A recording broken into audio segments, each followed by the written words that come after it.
जय श्री राधे कृष्णा। आप सभी का आपके अपने YouTube चैनल पर स्वागत है। आइए आज आप सब सुनेंगे शुक्र प्रदोष व्रत की कथा। प्रदोष का व्रत प्रत्येक माह के कृष्ण पक्ष और शुक्ल पक्ष की त्रयोदशी तिथि के दिन जब भी प्रदोष काल का समय प्राप्त होता है उस दिन प्रदोष व्रत को धारण किया जाता है। यह व्रत भगवान शिव जी को अति प्रिय होता है। जो भी भक्त सच्ची श्रद्धा के साथ नियम और निष्ठा के साथ शुक्र प्रदोष का व्रत धारण करते हैं, इससे व्यक्ति के सभी प्रकार के पापों का नाश होता है, दाम्पत्य जीवन खुशहाल होता है तथा सभी प्रकार के सुख और समृद्धि की प्राप्ति होती है। तो आइए सुनते हैं शुक्र प्रदोष व्रत की कथा। तो प्रेम से बोलिए भगवान भोलेनाथ की जय, माता पार्वती की जय, सभी देवी देवताओं की जय। एक समय की बात है, सभी प्राणियों के हितार्थ परम पवित्र भागीरथी के तट पर ऋषि समाज द्वारा विशाल गोष्ठी का आयोजन किया गया। विज्ञ महर्षियों की एकत्रित सभा में व्यास जी के परम शिष्य पुराण वेत्ता श्री सूत जी हरि कीर्तन करते हुए पधारे। सूत जी को देखते ही शनकादि 88,000 ऋषि मुनियों ने दंडवत उन्हें प्रणाम किया। महाज्ञानी श्री सूत जी ने भक्ति भाव से ऋषियों को हृदय से लगाया तथा आशीर्वाद दिया। विद्वान ऋषिगण और सब शिष्य आसनों पर विराजमान हो गए।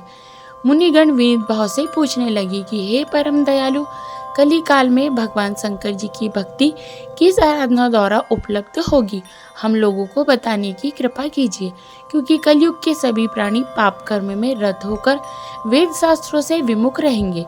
दीन जन अनेकों संकटों से त्रस्त रहेंगे।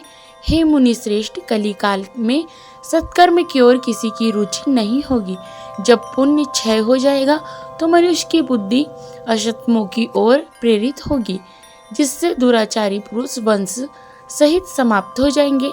इस अखिल भूमंडल पर जो मनुष्य ज्ञानी होकर ज्ञान की शिक्षा नहीं देता, उस पर परमपिता परमेश्वर कभी प्रसन्न नहीं होते। हे महामुनि, ऐसा कौन सा उत्तम व्रत है जिससे मनोवांछित फल की प्राप्ति होती है? कृपा कर यह बतलाए। ऐसा सुनकर दयालु हृदय से सूत जी कहने लगे कि हे श्रेष्ठ मुनियों तथा शौनक जी, आप धन्यवाद के पात्र हैं। आपके विचार सराहनीय है एवं प्रशंसनीय है। आप वैष्णवों में अग्रगण्य है, क्योंकि आपके हृदय में सदा ही परहित की भावना रहती है। इसलिए शौनकादि ऋषियों, आप सुनो, मैं उस व्रत को तुमसे कहूँगा जिसके करने से सब पाप नष्ट हो जाते हैं। धन वृद्धि कारक, दुख विनाशक, सुख प्राप्त कराने वाला, संतान देने वाला, मनोवांछित फल प्राप्ति कराने वाला यह व्रत तुमको सुनाता हूँ, जो किसी समय भगवान शंकर जी ने सती जी को सुनाया था, और उनसे प्राप्त यह परम श्रेष्ठ उपदेश मेरे पूज्य गुरु जी ने मुझे सुनाया था, जिसे मैं आपको समय पाकर शुभ बेला में सुनाता हूँ। अब मैं आपको शुक्रवार त्रयोदशी प्रदोष व्रत की कथा सुनाता हूँ। इस व्रत की पूजा विधि अन्य प्रदोष व्रत के समान ही है। इसमें श्वेत रंग की खीर जैसे पदार्थ का ही सेवन करने का विशेष महत्व होता है। श्री सूत जी बोले, प्राचीन काल की बात है, एक नगर में 3 मित्र रहते थे। तीनों में घनिष्ठ मित्रता थी। उनमें से एक राजकुमार, दूसरा ब्राह्मण पुत्र, तीसरा सेठ पुत्र था। राजकुमार व ब्राह्मण पुत्र का विवाह हो चुका था। सेठ पुत्र का विवाह होने के बाद गौना नहीं हुआ था। एक दिन तीनों मित्र आपस में स्त्रियों की चर्चा कर रहे थे। ब्राह्मण पुत्र ने नारियों की प्रशंसा करते हुए कहा कि नारीहीन भूतों का डेरा होता है। सेठ पुत्र ने जब यह वचन सुना तो अपनी पत्नी को लाने का तुरंत निश्चय किया। सेठ का पुत्र अपने घर गया और माता पिता से अपना निश्चय बतलाया। उन्होंने बेटा से कहा कि बेटा, शुक्र देवता डूबे हुए हैं। इन दिनों बहू बेटियों को उनके घर से विदा कराकर लाना शुभ नहीं होता, अतः शुक्रोदय के बाद तुम अपनी पत्नी को विदा कराकर ले आना। सेठ पुत्र अपनी जिद से टस से मस नहीं हुआ और अपने ससुराल जा पहुंचा। सास ससुर को इसके इरादे का पता चला। उन्होंने इसको समझाने की कोशिश की, किंतु वह नहीं माना और फिर उसके सास ससुर को विवश हो अपनी कन्या को विदा करना पड़ा। सास ससुर से विदा होकर पति पत्नी नगर के बाहर निकले ही थे कि उनकी बैलगाड़ी का पहिया टूट गया और एक बैल की टांग टूट गई। पत्नी को भी काफी चोटें आई। सेठ पुत्र ने आगे चलने का प्रयत्न जारी रखा, तभी डाकुओं से भेंट हो गई और वे धन लूट कर ले गए। सेठ पुत्र पत्नी सहित रोता पीटता अपने घर जा पहुंचा। जाते ही उसे सर्प ने डस लिया। उसके पिता ने वैद्यों को बुलवाया। उन्होंने देखने के बाद घोषणा की कि सेठ पुत्र 3 दिन में मर जाएगा। उसी समय इस घटना का पता जब ब्राह्मण पुत्र को लगा तो उसने सेठ जी से कहा कि आप अपने लड़के को पत्नी सहित बहू के घर वापस भेज दो। यह सारी बाधाएं इसलिए आई है कि आपका पुत्र शुक्र अस्त में पत्नी को विदा कर लाया है। यदि वह वहां पहुंच जाए तो यह बच जाएगा। सेठ को ब्राह्मण पुत्र की बात जच गई और अपनी पुत्र वधू को वापस लौटा दिया। वहां पहुंचते ही सेठ पुत्र की हालत ठीक होनी आरंभ हो गई। शेष जीवन सुख आनंद पूर्वक व्यतीत किया और अंत में वह पति पत्नी दोनों विमान द्वारा स्वर्गलोक को चले गए। इस प्रकार से जो भी सच्ची श्रद्धा के साथ शुक्रवार प्रदोष का व्रत धारण करते हैं तो उनके जीवन की सभी प्रकार के दुख और कष्ट दूर हो जाते तथा दाम्पत्य जीवन खुशहाल होता है। तो बोलिए प्रेम से भगवान भोलेनाथ की जय, माता पार्वती की जय, सभी देवी देवताओं की जय। जो भी भक्तजन प्रदोष का व्रत करते हैं उन्हें प्रदोष का व्रत कम से कम 11 त्रयोदशी या 26 त्रयोदशी का व्रत धारण करना चाहिए और फिर व्रत पूर्ण होने पर व्रत का उद्यापन करना चाहिए। प्रदोष व्रत के दिन जो कि दिन रात्रि उपवास रहते हुए व्रत को धारण करना चाहिए।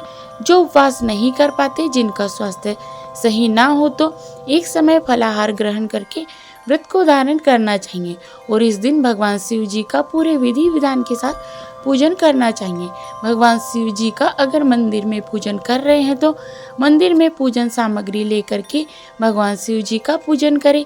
नहीं तो घर पर अगर पूजन करते हो तो घर पर भगवान के पूजन के लिए एक चौकी लगा के चौकी पर भगवान शिव जी के लिए सफ़ेद वस्त्र और माता पार्वती के लिए लाल वस्त्र बिछा के उनकी फोटो या प्रतिमा को स्थापित करके मंडप को 5 रंगों से सजाना चाहिए और एक आसन लगा के कुशासन लेकर के पूर्व या उत्तर दिशा की ओर मुख करके बैठना चाहिए। तिलक धारण करना चाहिए। एक दीप प्रज्वलित करके सबसे पहले भगवान गणेश जी का पूजन करना चाहिए। भगवान गणेश प्रथम पूजनीय है। किसी भी प्रकार के शुभ या मांगलिक कार्यों में पहले भगवान गणेश जी का पूजन किया जाता है। तो पहले भगवान गणेश जी की पूजन कर ले, उसके बाद शिव परिवार का पूजन करें, जैसे कि नंदी, श्रृंगी, भृंगी, कृतमुख, कुबेर, कार्तिकेय, सर्प देवता आदि का पूजन करें और फिर भगवान शिव माता पार्वती का पूरे विधि विधान के साथ पूजन करना चाहिए। कथा श्रवण करनी चाहिए। भगवान शिव जी के स्तोत्र चालीसा आदि का पाठ या श्रवण करना चाहिए। व्रत के दौरान व्रती को किसी के ऊपर क्रोध नहीं करना चाहिए। अपने मन में किसी के प्रति ईर्ष्या या द्वेष का भाव नहीं लाना चाहिए। इस दिन ओम नमः शिवाय या श्री उमा महेश्वराभ्याम नमः इन मंत्रों का जाप करना चाहिए। स्त्रियां केवल नमः शिवाय नाम जाप करें, इससे पुण्य फलों की प्राप्ति होती है। और जब भगवान शिव देवादिदेव महादेव प्रसन्न होते हैं तो अपने भक्तों के सभी प्रकार के दुख और कष्टों को दूर कर देते हैं तथा सुख और समृद्धि का आशीर्वाद प्रदान करते हैं। तो बोलिए प्रेम से भगवान भोलेनाथ की जय, माता पार्वती की जय, सभी देवी देवताओं की जय। तो आशा करती हूँ यह जानकारी आपको अच्छी लगी होगी। इसी प्रकार से ज्ञानवर्धक जानकारियाँ प्राप्त करते रहने के लिए, व्रत पूजा के बारे में जानने के लिए, कथा को सुनने के लिए चैनल पर अगर आप पहली बार आए हैं तो चैनल को लाल बटन दबा करके सब्सक्राइब करें। साथ में बेल आइकन यानी कि घंटी को भी दबाएं ताकि मेरे वीडियो का नोटिफिकेशन आपको समय पर मिलता रहे। वीडियो को लाइक करें, शेयर करें। सुखी रहे, स्वस्थ रहे। जय श्री राधे कृष्णा। धन्यवाद।